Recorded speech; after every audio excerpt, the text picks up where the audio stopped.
Merci d'être au rendez-vous de santé et bien-être. Chers téléspectateurs, assalamu alaikum wa rahmatullahi ta'ala wa barakatuhu.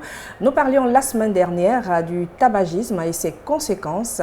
Aujourd'hui, nous poursuivons notre entretien avec notre consultante, professeure Bakayoko Alimata, je rappelle, la pneumologue au CHU de Trècheville. La professeure, assalamu alaikum wa rahmatullahi ta'ala wa barakatuhu. Wa alaikum salam wa rahmatullahi ta'ala wa barakatuhu. Alors, la semaine dernière, nous avions entamé cette émission sur le tabagisme et vous nous parliez du fait que c'est un phénomène mondial et même en Côte d'Ivoire, nous avons des proportions de 14% de fumeurs parmi notre population, dans notre population.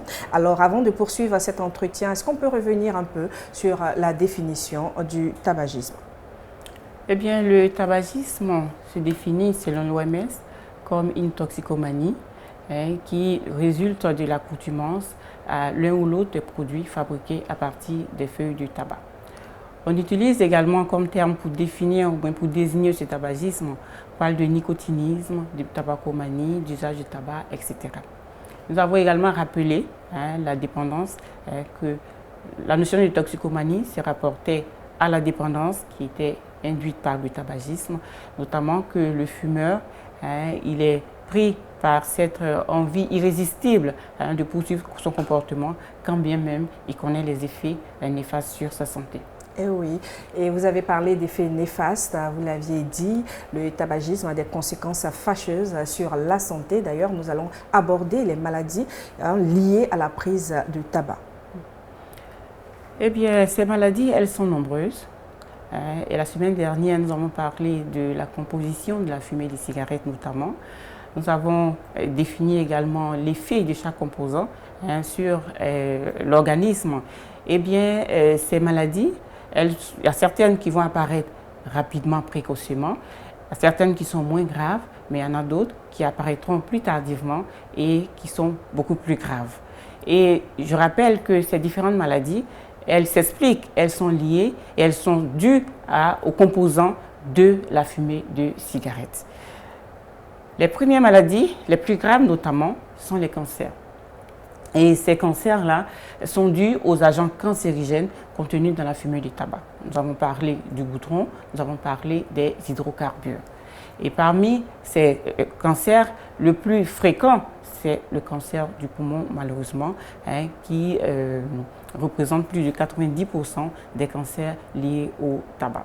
Eh bien, sur l'image qui est présentée, eh bien, on voit à l'extrême droite, on compare la photo d'un poumon d'un sujet non fumeur. On voit que ce poumon il est totalement rose comparativement au poumon d'un patient fumeur et on voit bien qu'il est tout noir, on pourrait dire même carbonisé.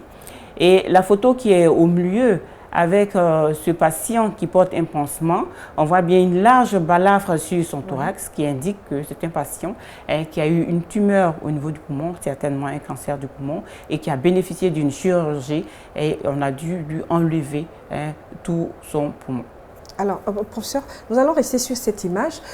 Pendant combien de temps, il faut combien de temps pour que le poumon passe à cette couleur du rose jusqu'au noirâtre? L'effet du tabagisme, ça va dépendre de la prise, de la fréquence? Exactement. Donc, l'effet du tabagisme se fait dans le temps. Donc, au fur et à mesure que le patient va fumer, donc, il va détruire progressivement ce poumon. Et donc, la survenue du cancer ou des pathologies sera liée à l'intensité du tabagisme, donc le nombre de paquets, le nombre de cigarettes que le patient va fumer par jour, également la durée de l'intoxication tabagique. Est-ce que si la personne a déjà un poumon qui passe du rose au noir et qu'elle arrêtait de fumer, est-ce que le poumon pourrait revenir avec le temps ou à la suite de traitement à son état d'antan normal? Pour cette question, je dirais que cela va dépendre de la pathologie qui sera identifiée. Voilà. Pour les cancers, on sait que pour le cancer du poumon, le pronostic est malheureusement effroyable. Moins de 10% des patients survivront au bout de 5 ans. Et pour les autres pathologies, notamment pour l'emphysème dont on parlera certainement tout à l'heure et pour les bronchites chroniques, eh bien, on peut stabiliser la maladie, mais on ne pourra pas revenir en arrière. C'est pour vous dire à quel point ces pathologies sont gravissimes. Vous avez comme ça d'autres maladies qu'on peut Oui, avoir? en plus du cancer du poumon, on décrit malheureusement des cancers ORL. Donc, on voit ici sur cette photo, excusez-nous pour les âmes sensibles, cette tumeur-là, ce patient qui était un très gros fumeur, et donc une volumineuse tumeur ORL qui comprime, on voit bien, qui obstrue les voies respiratoires. Et donc, malheureusement, ce sont des cancers. Mais cette tumeur est extérieure? Oui. Elle est sous le menton? Elle apparaît sous le menton, mais elle est développée à partir d'un organe, voilà, à partir d'un organe qui, je peux dire, dans la gorge, si on veut parler en terre à terre. Voilà. Et là encore, il faut faire une chirurgie. Pas forcément. Et même au-delà.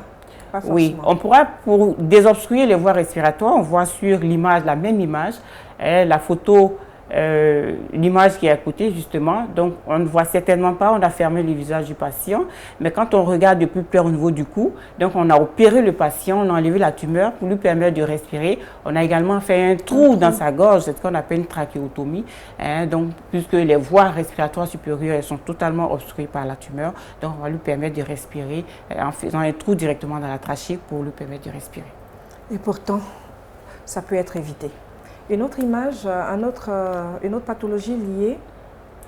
Donc, en dehors des cancers, je rappelle que les cancers peuvent atteindre plusieurs organes, le cancer du poumon, les cancers ORL, mais il y a également les cancers de la vessie qui sont fréquents chez le fumeur, les cancers des voies digestives, de l'œsophage, du pancréas, de l'estomac, etc.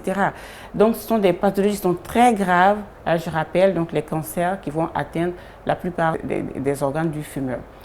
À côté de ces cancers, il y a les pathologies respiratoires. Nous avons abordé plus ou moins la notion des bronchites chroniques. Oui. On connaît bien cette toux du fumeur qui est matinale le matin. Il faut qu'il tousse, il faut qu'il libère ses bronches. On dit que le fumeur fait sa toilette matinale.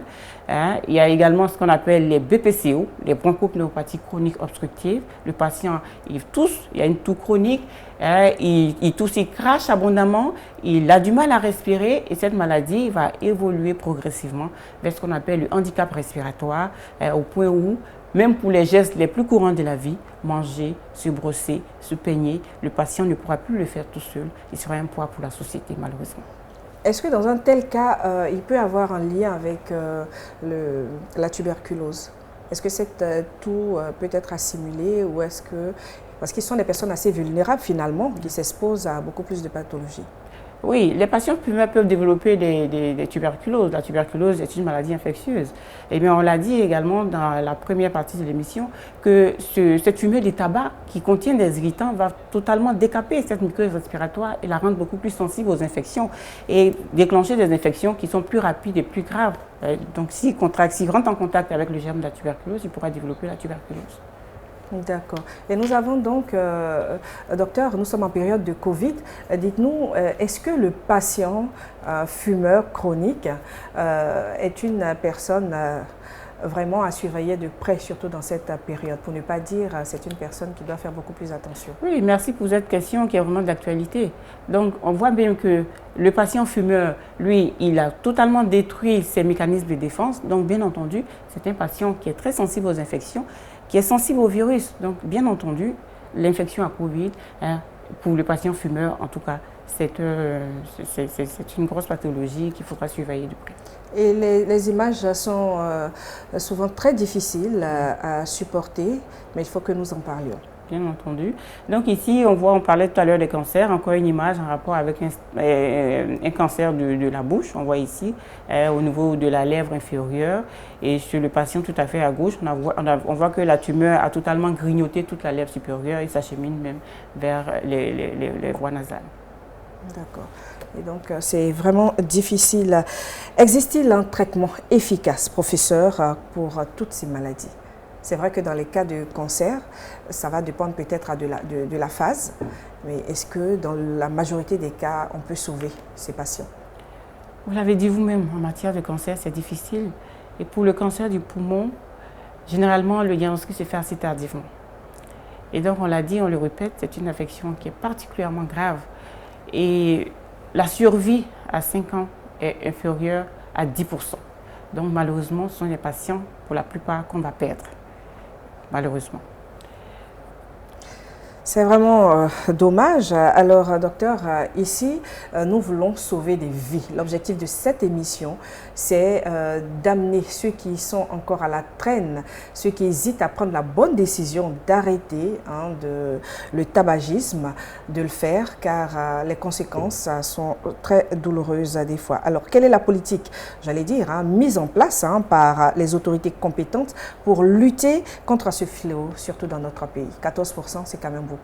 14%, c'est beaucoup. Eh bien, en Côte d'Ivoire, les autorités compétentes ont mis en place un programme national de lutte contre le tabac et les addictions, et c'est depuis le début des années 2000, qui montre bien la volonté et l'engagement de l'État à lutter efficacement contre ce fléau.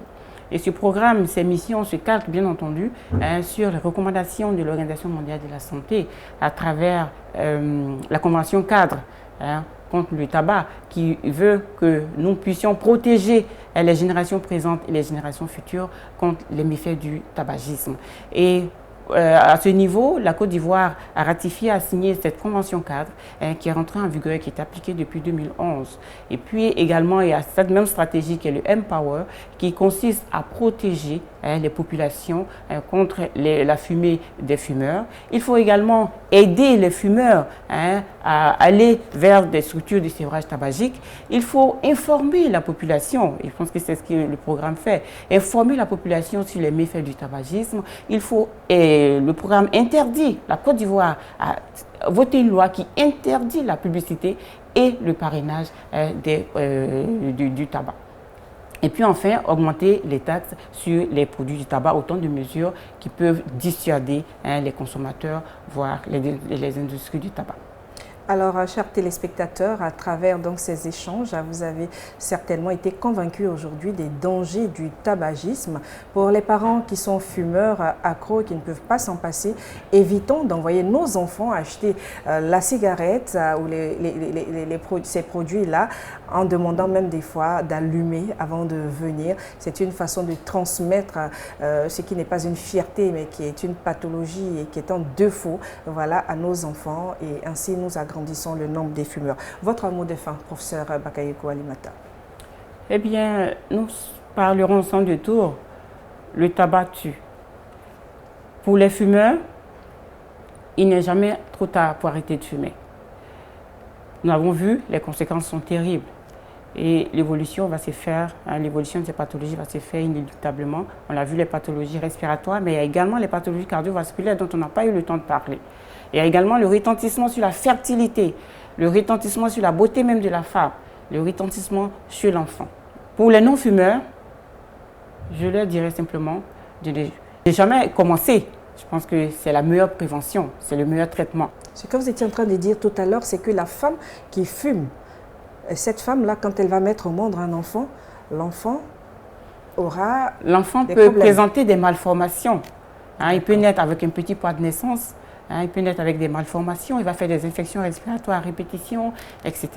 Chez l'homme, on peut avoir une impuissance sexuelle, on peut avoir également des troubles de l'érection, un matériel, notamment des spermatozoïdes, excusez-moi, qui sont de mauvaise qualité, donc des problèmes de fertilité. Chez la femme, c'est des grossesses à risque, notamment des accouchements prématurés, des grossesses extra-utérines, et j'en passe. Les conséquences, elles sont nombreuses et diverses. Et voilà, chers téléspectateurs, ce qu'il reste à nous dire, c'est arrêtons de fumer pour mieux nous porter. Car le musulman ne se fait pas harakiri, le musulman ne se donne pas la mort. C'est un suicide que de le faire. Merci de nous avoir suivis, professeur Bakayoko Alimata. Je rappelle, vous êtes pneumologue au CHU de Treichville. Merci d'avoir répondu présent à notre invitation. Chers téléspectateurs, retrouvons-nous, Inch'Allah, la semaine prochaine. Mais d'ici là, prenons de bonnes décisions pour notre vie. Wassalamu alaikum wa rahmatullahi wa barakatuh.